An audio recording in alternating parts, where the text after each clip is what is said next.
2027 विधानसभा चुनाव की तैयारियों के तहत कांग्रेस ने परिवर्तन संकल्प सम्मेलन अभियान की शुरुआत हल्द्वानी से की है।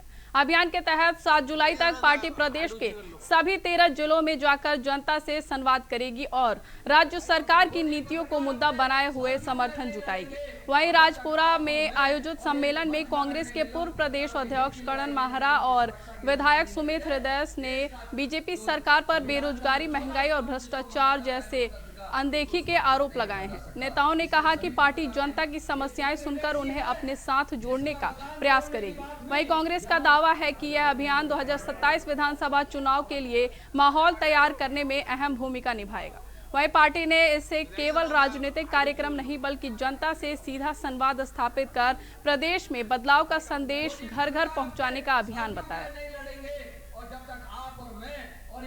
उत्साह देखने को मिल रहा, पब्लिक उमड़ रही है और लोग सुन रहे हैं बातों को, तो उससे ऐसा लगता है कि लोगों ने मन बना लिया है कि परिवर्तन करें।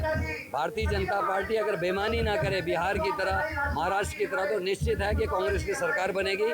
क्या क्या नहीं कर रहे हैं, भर्ती घोटाले, पेपर लीक, अंकिता भंडारी, संतरेसा, सल्ट, चमोली, उत्तरकाशी की 4 वो बहनें, बलात्कार जहाँ हो रहे हैं बीजेपी का नेता, हत्या हो रही है बीजेपी का कार्यकर्ता, भर्ती घोटाले हो रहे हाकम सिंह बीजेपी का जिला पंचायत। आखिर किस किस पाप को छिपाएंगे? केवल और केवल हिंदू और मुसलमान का नैरेटिव पैदा करके भारतीय जनता पार्टी चुनाव जीतना चाहती है, जो लोग अब समझ चुके हैं। लेकिन एक दुख मुझे है कि पूरे देश को इन्होंने नफरत में धकेल दिया। जिस तरीके से जगह जगह झगड़े हो रहे हैं, कहीं सिखों के और पहाड़ियों के, कहीं पंडितों में बड़ी धोती छोटी धोती के, कहीं झगड़े जो हो रहे हैं वो दूसरे किस्म के हो रहे हैं, हिंदू मुसलमान के झगड़े हो रहे हैं।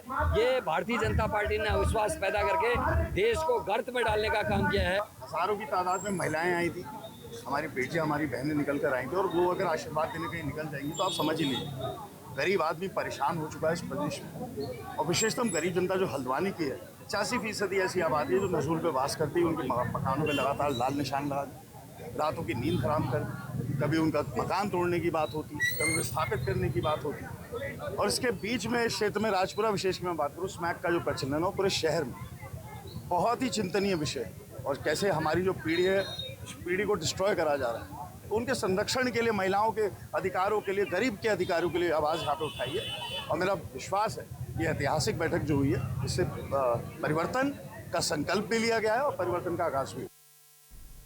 फिलहाल मेरे साथ इस बुलेटिन में बस इतना ही। देश और दुनिया की तमाम खबरों के लिए देखते रहिए इंडिया वॉइस। नमस्कार।